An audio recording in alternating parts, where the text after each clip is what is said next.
السلام علیکم ورحمۃ اللہ وبرکاتہ۔ جونیئر 4 کیا حال ہے؟ کلاس شروع کرتے ہیں، پھر آگے ہم اپنا مزید آگے پڑھتے ہیں جو ہم نے پڑھنا ہے۔ اعوذ باللہ من الشیطان الرجیم، بسم اللہ الرحمن الرحیم۔ رب اشرح لی صدری ویسر لی امری واحلل عقدۃ من لسانی یفقہوا قولی۔ ربی زدنی علما ربی زدنی علما ربی زدنی علما۔ اللہم فقہنا فی الدین اللہم فقہنا فی الدین اللہم فقہنا فی الدین۔ اللہم انفعنا بما علمتنا وعلمنا ما ینفعنا وزدنا علما، آمین ثم آمین۔ ہم نے ارکان اسلام پڑھے تھے، اس میں ارکان اسلام میں ہم نے کلمہ طیبہ، نماز، روزہ، زکوٰۃ اور حج کے بارے میں پڑھا۔ ارکان اسلام کتنے ہیں؟ 5 ہیں، اور ان کے بارے میں پڑھا۔ آج ہم زکوٰۃ کا تعارف پڑھیں گے، ایک اس کے الگ سا اس کا ہے، اور اس کے بارے میں پڑھیں گے۔ زکوٰۃ اسلام کا تیسرا رکن ہے۔ ہم نے اس کے بارے میں پڑھ لیا کہ یہ صاحب استطاعت پر غریب امیر لوگوں کے مال میں حصہ ہوتا ہے، غریبوں کو جو دیا جاتا ہے۔ اب اس کے بارے میں مزید پڑھتے ہیں۔ زکوٰۃ اسلام کا تیسرا اہم رکن ہے۔ زکوٰۃ کے لفظی معنی ہے بڑھنا اور پاک ہونا کے۔ کیا اس کے لفظی معنی ہے؟ بڑھنا اور پاک ہونا۔ زکوٰۃ کے لفظی معنی ہے بڑھنا اور پاک ہونا کے۔ زکوٰۃ وہ خاص رقم ہے جو دولت مند مسلمان سال میں ایک مرتبہ ایک مال اپنے مال میں سے غریب اور ضرورت مند مسلمانوں کو دیتے ہیں۔ اب سمجھ آ گئی؟ زکوٰۃ اسلام کا تیسرا رکن ہے، اور اس زکوٰۃ کے معنی ہے بڑھنا اور پاک ہونا۔ زکوٰۃ وہ خاص رقم ہے جو دولت مند مسلمان سال میں ایک مرتبہ اپنے مال میں سے غریب اور ضرورت مند مسلمانوں کو دیتے ہیں۔ زکوٰۃ ایک مالی عبادت ہے۔ زکوٰۃ کیا ہے؟ مالی عبادت۔ یہ ہماری جسمانی عبادت نہیں ہے، یہ مالی عبادت ہے۔ زکوٰۃ دینے سے کیا ہوتا ہے کہ معاشرے کے جو غریب لوگ ہوتے ہیں ان کی پریشانیاں کم ہو جاتی ہیں، وہ بھی کم ہو جاتی ہیں، اور مسلمانوں کو اللہ تعالیٰ کی راہ میں مال خرچ کرنے کی عادت پڑتی ہے۔ کیا ہوتا ہے کہ اگر ہم مال دیتے ہیں تو غریب جو لوگ ہیں ان کی ضروریات پوری ہو جاتی ہیں۔ اسی وجہ سے کہا جاتا ہے کہ اگر سارے مالدار اپنے مال کی زکوٰۃ ادا کرنا شروع کر دیں تو کہتے ہیں کوئی غریب بچے نہ۔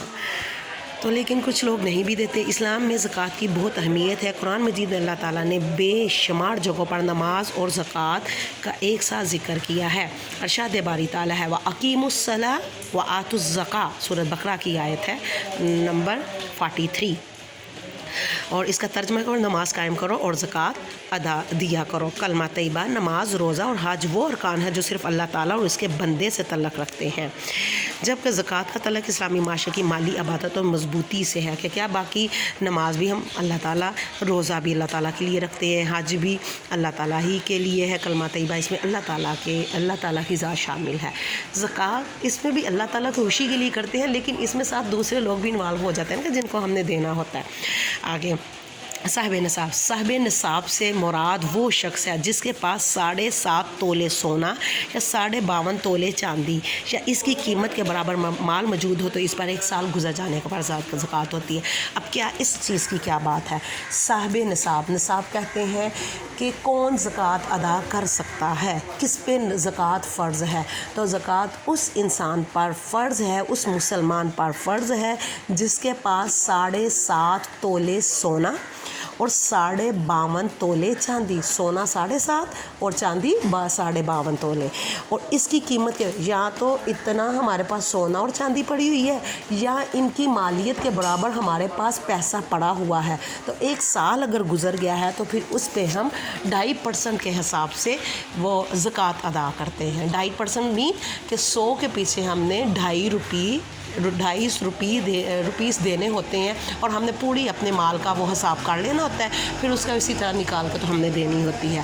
کتنی؟ 7.5 تولے سونا اور 52.5 تولے چاندی یا اس کے برابر، ان کی قیمت کے برابر ہمارے پاس پیسے پڑے اور 1 سال گزر تو اس پہ ہم زکوٰۃ ادا کرتے ہیں، ادائیگی۔ اسلام میں ہر صاحب نصاب پر اپنے مال کی 2.5% حصہ غریب مسلمانوں میں تقسیم کرنا فرض ہے۔ زکوٰۃ سال میں 1 بار ادا کرنا ضروری ہے۔ زکوٰۃ کے سب سے پہلے حقدار ہمارے کون ہوتے ہیں؟ ہمارے قریبی رشتہ دار، جو غریب قریبی رشتہ دار ہیں ان کو سب سے پہلے ہمارا حق ہوتا ہے کہ ہم ان کو دیں۔ زکوٰۃ کے مزید فوائد۔ زکوٰۃ ادا کرنے کا فائدہ کیا ہوتا ہے؟ زکوٰۃ ادا کرنے سے اللہ تعالیٰ ہم سے خوش ہوتے ہیں۔ زکوٰۃ ادا کرنے سے مال میں برکت پڑتی ہے۔ زکوٰۃ ادا کرنے سے معاشرے میں سے غربت کا خاتمہ ہو جاتا ہے، زکوٰۃ ادا کرنے سے امیر اور غریب مسلمانوں کے درمیان محبت پیدا ہوتی ہے، زکوٰۃ ادا کرنے سے انسان کے دل سے مال کی محبت کم ہو جاتی ہے، زکوٰۃ ادا کرنے سے مسلمان اللہ تعالیٰ کی راہ میں مال خرچ کرنے کی عادت پڑتی ہے۔ کیا سب سے پہلے اللہ تعالیٰ خوش ہوتے ہیں، دوسرا مال میں برکت پڑتی ہے زکوٰۃ ادا کرنے سے، تیسرا زکوٰۃ ادا کرنے سے معاشرے غربت کا خاتمہ ہوتا ہے، زکوٰۃ ادا کرنے سے امیر اور غریب کے درمیان محبت پیدا ہوتی ہے، اور زکوٰۃ ادا کرنے سے انسان کے دل سے مال کی محبت کم ہو جاتی ہے اور اللہ تعالیٰ کی راہ میں مال خرچ کرنے کی عادت پڑتی ہے۔ اب زکوٰۃ کا پتہ چل گیا۔ زکوٰۃ کیا ہے؟ اسلام کا تیسرا رکن ہے، اس کے لفظی معنی بڑھنا اور پاک کرنا کے ہے۔ یہ دولت مند مسلمانوں پر فرض ہوتی ہے، سال میں ایک دفعہ ادا کرتے ہیں۔ اللہ تعالیٰ نے قرآن میں بھی اس کے بارے میں فرمایا ہے، باقی نماز کے ساتھ ساتھ زکوٰۃ کا واقعی الصلاۃ وآتوا الزکاۃ۔ اور زکوٰۃ کس پہ ہے؟ صاحب نصاب کس کو کہتے ہیں؟ جس کے پاس 7.5 تولے سونا اور 52.5 تولے چاندی ہو اور ایک سال گزر جائے جو اس کی مالیت کے برابر ہمارے پاس پیسے پڑے ہوں تو اس پر ایک سال گزرتے اس پر زکوٰۃ ادا کرتے ہیں۔ کیسے ادا کرتے ہیں؟ 2.5% کے حساب سے کرتے ہیں۔ اور پھر اس کا فائدہ کیا ہوتا ہے؟ اللہ تعالیٰ خوش ہوتے ہیں، مال میں برکت پڑتی ہے، معاشرے غربت کا خاتمہ ہوتا ہے، امیر اور غریب کے درمیان محبت پیدا ہوتی ہے اور انسان کے اندر سے مال کی محبت کم ہو جاتی ہے، اور زکوٰۃ ادا کرنے سے مسلمان اللہ تعالیٰ کی راہ میں خرچ کرتے ہیں۔ اسے اچھی طرح آپ ریڈنگ کریں گے تو ہمارے سوالات ہو جائیں گے۔ اللہ حافظ، فی امان اللہ، اپنا خیال رکھیے۔